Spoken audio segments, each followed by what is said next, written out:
The zipper gets stuck at the worst possible time. The jacket is new, and when you try to zip it up, nothing happens.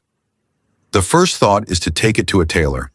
But wait, with a simple adjustment that takes less than a minute and uses something you already have at home, the zipper starts working again. It lines up, closes smoothly, and the jacket is saved. No stress, no cost, and no one needs to know it almost went wrong because of a small detail.